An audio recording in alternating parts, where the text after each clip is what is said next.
everybody. Welcome to another episode of 10,000 Roads to Financial Independence. Today, I have Jimmy Edwards. Jimmy is the owner of High Five Group, which started with a focus on single family homes in 2013 and is now aggressively acquiring multifamily properties. Jimmy's primary markets are DFW, Lubbock, and San Antonio, basically the great Texas. They're currently invested in 570 units and looking for more to grow and scale from there. And they have a couple more probably in the contracts. His latest deal doubled investors' money in 3 years on a Western Texas multifamily property. He and his team grow occupancy from 50% to 92%. I'm excited to hear more in this episode with that. Welcome to the show, Jimmy. Yeah, thanks for having me. Awesome. Well, me and Jimmy knew each other for a while now and then kind of go way back. But we always started this question on our show with Jimmy, which get me to kind of hear his personal story, is who in your life when you're growing up that affected you or impacted you the most in terms of growing into the entrepreneur who you are today? So I always say I'm a blue collar kid from Austin, right? My parents are ex hippies, and I grew up in Austin my whole life, and my parents were divorced, and I lived with my mom, and she worked two jobs. So I kind of was had this go to college, get a job, and have a job. But I wasn't very good at sitting still in school. I was always getting in trouble, not paying attention. I learned by doing instead of learn by reading. So I always just wanted to explore and figure things out and take things apart and put them back together. And I didn't understand at the time that, that was a good, a really good quality for me to have. So I grew up with a lot of friends whose parents were entrepreneurs, and I saw that they had this, skill set. I didn't put it all together until probably the last year of college. And, surprise, surprise, one of our professors had us read Rich Dad, Poor Dad. So I read this book and my brain exploded. And I realized that I had experienced kind of that same trajectory, but it was never, I didn't really have anyone teaching me, but I was watching from the sidelines, kind of as an only child. I was always watching from the sidelines and, observing people and learning by watching other people. And so once I read that book, my brain exploded. I went into real estate. Got my real estate license, started, selling real estate, and then eventually doing mortgages, and then eventually flipping houses. So I've always kind of just had that, you can make as much money as you want. You just got to work and hustle. So I've always had this, production equals dollars kind of mindset. So, yeah. Yeah, so you're a serial entrepreneur. And so when you went to college, the thought was to kind of get a job, but you actually never did because you went to a real estate brokerage right away. So what are your kind of, can you tell us, I noticed that there's transitions between going through using High Five company, going from a single family investment to multifamily. What is that transition like? And then what kind of triggered the transition over there? So, it was really kind of a no-brainer. I started flipping houses in 2013, and kind of scaled up from there, doing it full time. In 2016, I think we flipped about 60 houses. And so, we had 3 or 4 different crews going. It was a hustle. The end of 2016, we did our year in review and kind of looked at, what's next, right? How are we going to scale this business? Are we going to do more houses? Are we going to do, bigger houses? Are we going to do new construction? How are we going to scale this? And, ultimately in 2017, what we did was we did less houses, with higher margins. Mm-hmm. So kind of, realize like, hey, doing more houses, the return on involvement, just, is kind of crazy. I didn't want to do new construction because I thought we were close to the top of the market, and I didn't want to be caught in a downturn with a half built house. So I liked flipping better because it is, you have the speed of the transaction. So we did less houses, less volume. We had a higher margins. We made more money. And then, again, the question is, what's next, right? And in I think maybe early 2017, maybe late 2017, we had a house. We lost some money. And it was right about the time, we were looking into how, what are we going to do next to scale, right? And I kind of learned about multifamily, started digging in, and around the same time we had a house that, we did a really good rehab on it. Our margins were good. And the same weekend, it was in the fall, the same weekend, half a dozen other rehab houses came on the market. So, a lot of the market got saturated, right? And so a lot of people started dropping their prices to sell their house. It got very competitive, and we eventually sold it, 4 or 5 months later. And what happened is that all of the interest ate up all the profit. And this was around the same time we were looking to scale, right?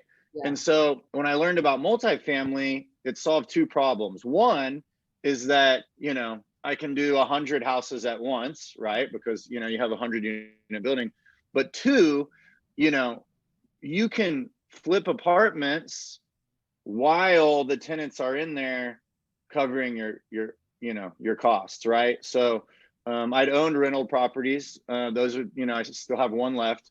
I've been, over the past 4 years, I've been moving and, all my money into multifamily, but it was really kind of the combination, right? You can scale, they're covering your costs, and, you have forced appreciation, right? Which in single family, you can't force appreciation. If you spend $500,000 on a house, it might only still comp out at, 425 if that's what the appraiser says. So I really liked that, kind of, all those aspects. So that was really, kind of what pushed us into multifamily. So yeah, that's awesome. And it's amazing that you're flipping 60 houses at the same time. Can you tell us a little bit about, how did you actually grew your business to that scale? And then I know it doesn't probably get built in the first year. Like, what's the first year volume that you did when you first got into the flip business? So I think probably in like 2013, maybe I did 3 or 4 houses, and maybe 2014, maybe I did 6 or 7 or 8. 2015, maybe I did 15, something like that. I have no idea. Yeah. But what really catapulted my growth was that I had I'm good at acquisitions, right? I like finding deals. I like chasing deals. Like, every deal is different. Like, that's something I really enjoy. So I would find deals, and I would have, similar to how we put multifamily deals together, I would, have a JV partner that put down the equity. I would do all the work, and then we'd have a profit share. Yeah. Well, I was doing that with several different people in 2014 or 2015. And I was feeling like I was getting pulled in a lot of different directions. Right. Or maybe my timeline's wrong, but somewhere, along the way, Catherine and I, who's my current partner, yeah. We really found a lot of synergy. And what we found that worked really well for us was her background is in construction management, and mine being real estate and acquisitions. So we just started this conveyor belt, right? I'd find the deal, she would manage the rehab. I'd find the deal and we manage the rehab. So like what I found was, before we teamed up, I was finding the deal, managing the rehab, finding the deal, managing the rehab. And I could only do so many. Right. And so when we kind of teamed up, we just, the volume exploded. Yeah. And we worked really well together in those, roles.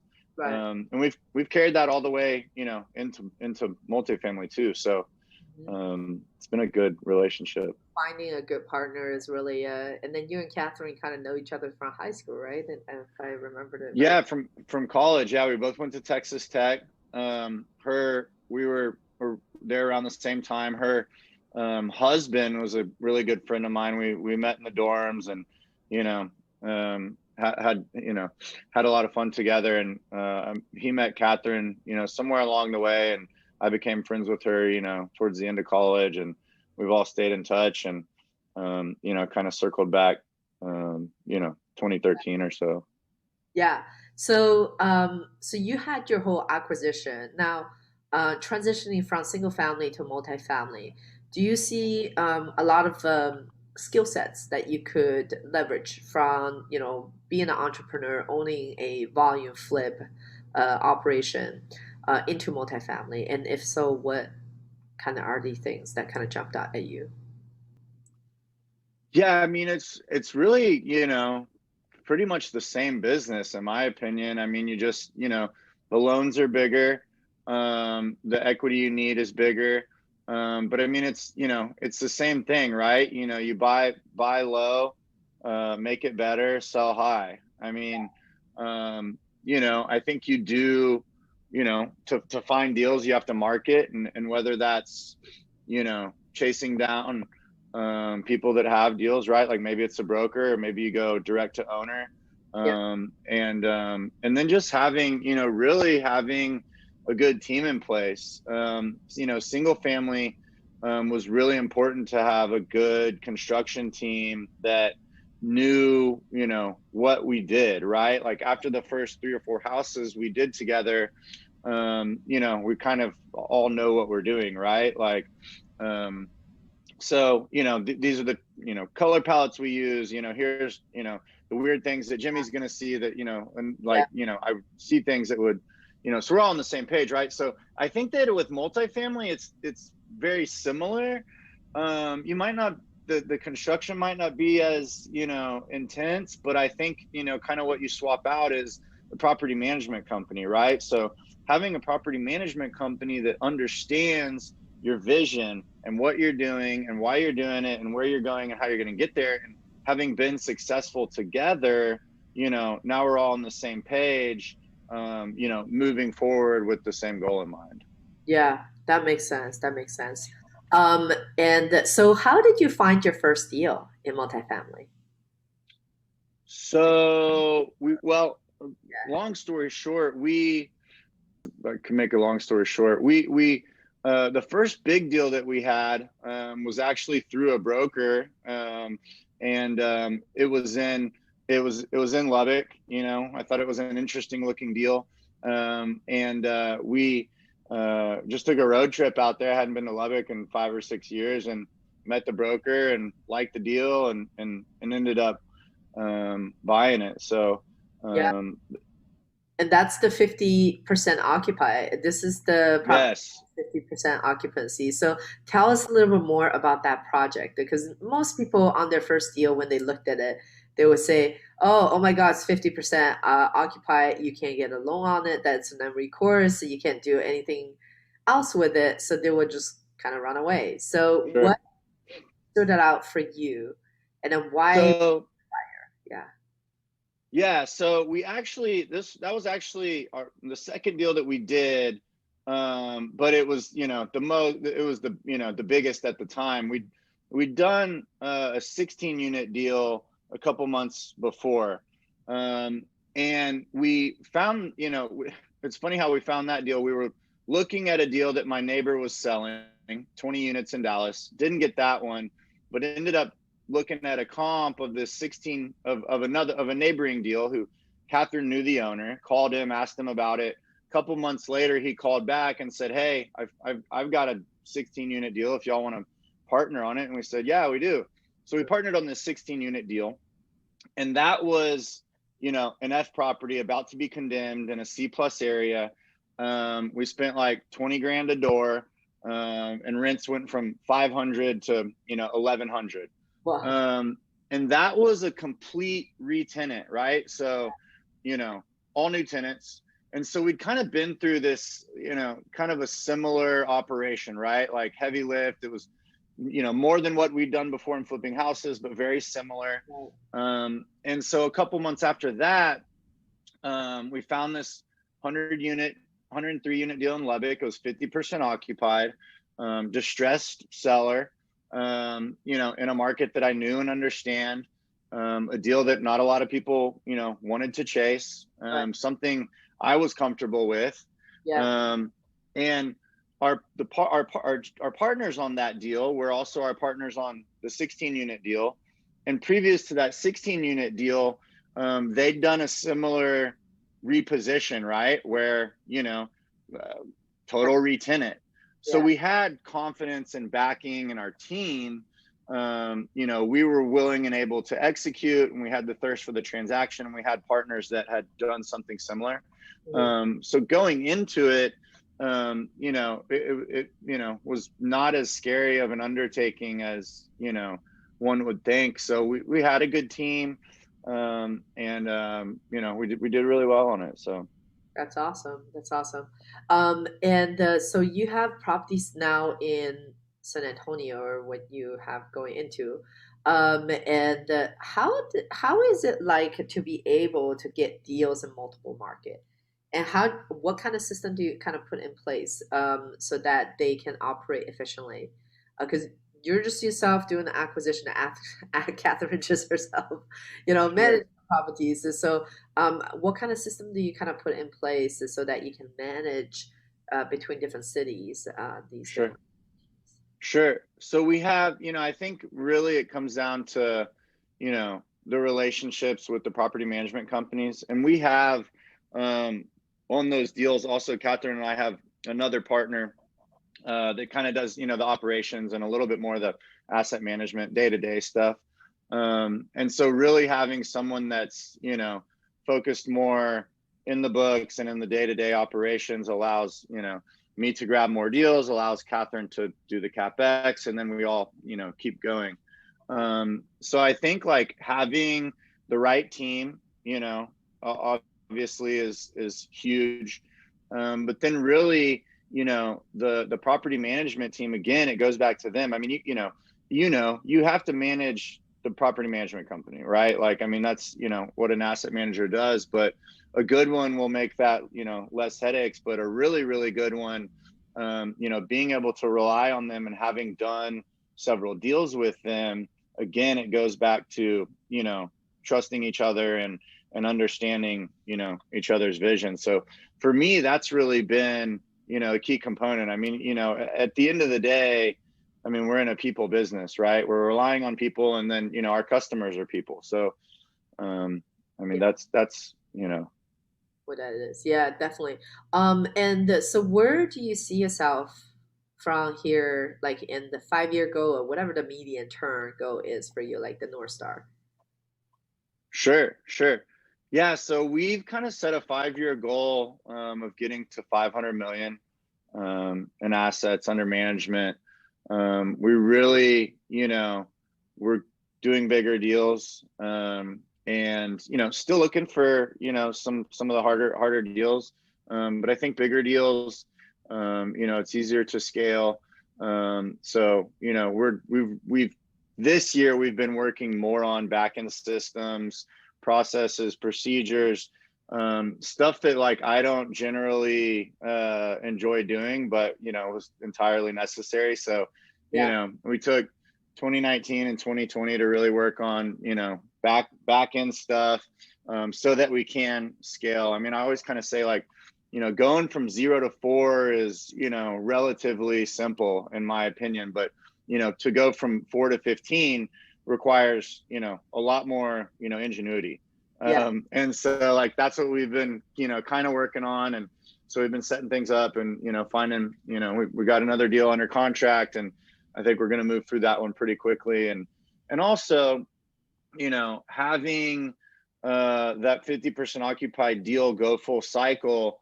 We closed it, about 3 months ago, and really just, showing that, we can take down those kinds of projects, and, it was over 100% return in like 35 months. Really gives some kind of confidence going into a deal that's, $90, so I think that was really helpful. It helps raising money, it helps with lenders, it helps with, property management companies. So, we're, slow and steady, but, I think the next 5 years is going to be Yeah, that's pretty amazing. monumental. That's amazing. Yeah, because it's not about the portfolio sizes oftentimes. Why 500 million? How did you kind of derive that number? Well, I backed into that out of my personal goals, and Which, some other things that I want to do, and where I want to be, and so we kind of backed into that number, and got there based on, Catherine's and I's separate personal goals, but they're pretty similar. what, So we backed into that to don't that mind number. what are they? If you don't mind I sharing. mean, I'm chasing freedom. And I want to be able to give back. You know, as a kid, I didn't know what I didn't know, and I meet a lot of people at events, and some they're not always kids, right? Sometimes they're adults, and I'd really like to give back, and so I kind of want to, like, prove, some things to myself.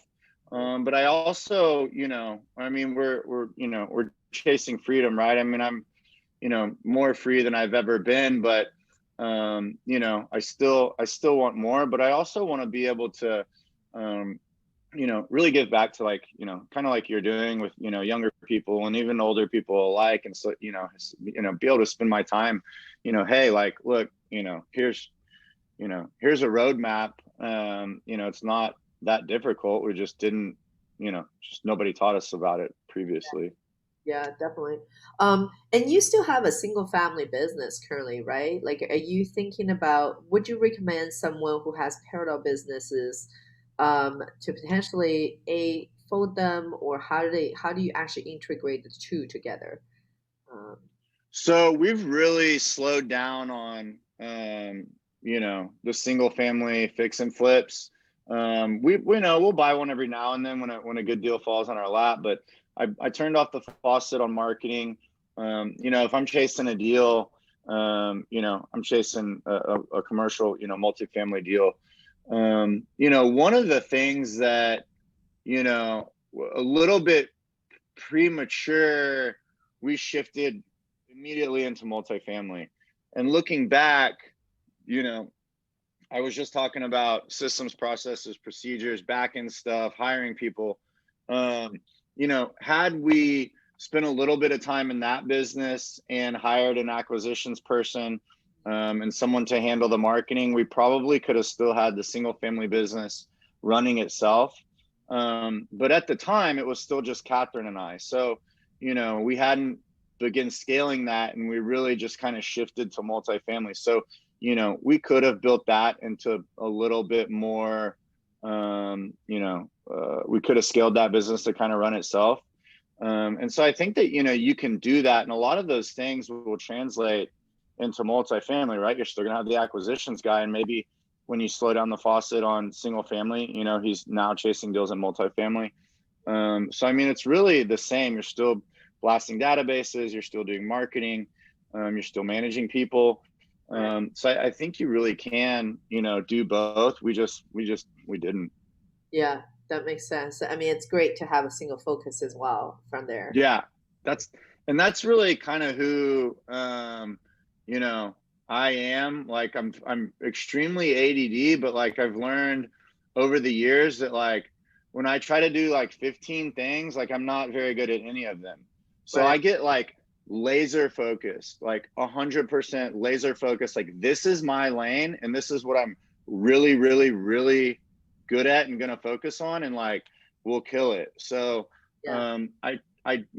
everyone has shiny object syndrome, right? But like, over the years, I've gotten really good at saying, like, hey, this is, just gonna do this. Is I can't do this. I'd love to, but and I just go, Yeah. all in. So Yeah.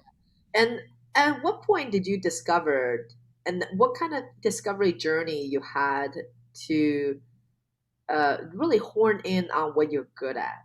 Because I mean, you just touched on something that's very important as entrepreneurship, especially when you have a partner, which is kind of stay on your own lane and let the others who are better at doing what you're doing take over.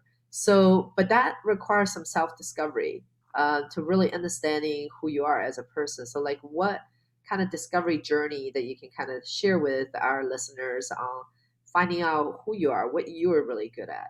yeah, yeah. I mean, I think just over the past 15 years, just really I'm a really good storyteller, which I've always been in really good in a sales position because I just tell stories, and there's been a lot of jobs where I was kind of a solopreneur, and I was learning the business. I was tending to leads, but then I was also processing paperwork, and you get to this point where you can't you something's going to break if you're doing both, right? And so there's been a pivotal moment in every part of my career where someone I pulled in someone into my team that was extremely good at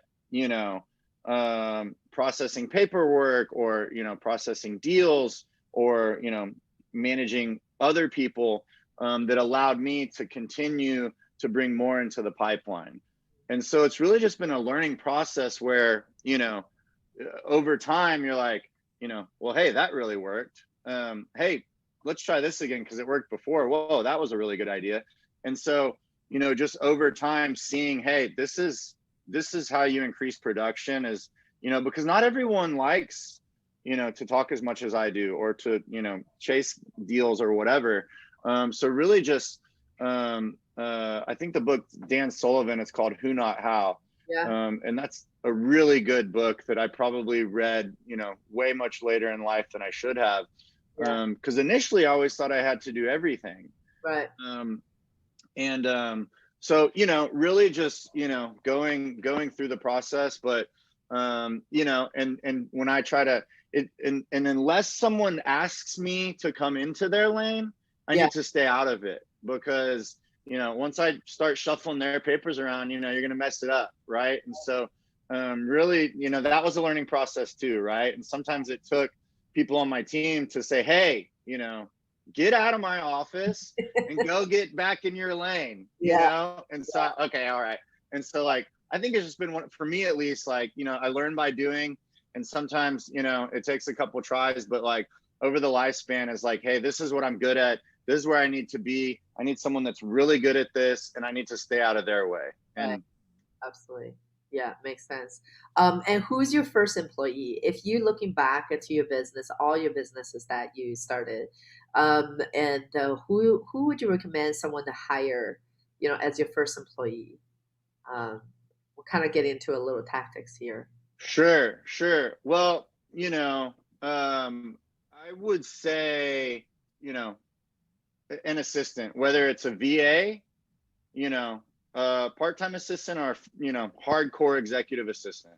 Yeah. Because for me, again, if my skill set is $100 an hour, and I'm on Southwest trying to book my flight to Florida, that's not the best, that's not the best use of my time, right? Yeah. So there's my computer is just filling up with emails. There's so much paper getting shuffled back and forth, and just stuff like that where there's an intermediary, right? And I really think that, like, and actually it's like, oh man, I can't afford to hire someone for $40,000 a year. Yeah. But if you break that down, it's like $3,000 a month or something, right? And it's like, in the next 30 days, if I pay someone $3,000 for the next 30 days, Yeah. and I don't have to do 75% of the stuff on my to-do list, how much more income am I going to generate to, I Yeah, mean, it'll blow away the $3,000. right. Absolutely. So, I Yeah. mean, that's always, kind of how I've, tried to look at it. Um, Yeah, that's awesome. That's awesome insight there. And so Jimmy, we're kind of at the end of a show over here. sure. Like to kind of touch base on, so how does people find you? How does people find High Five Investment? How does people find Jimmy Edwards? How, Yeah. Yeah. So, I mean, honestly, the easiest way, we have a website. It's High Five Multifamily, spelled out HIGHFIVE Multifamily. There's, it's, regular website. It's got stuff about us. And then there's a little form you can put in your information. Mhm. And then, we'll give you a call or reach out or set up coffee or, whatever. Yeah, that sounds good. And then we'll put that on the show notes over here. Thank you so much, Jimmy, for your time today. Yeah. Thanks for having me. I appreciate it.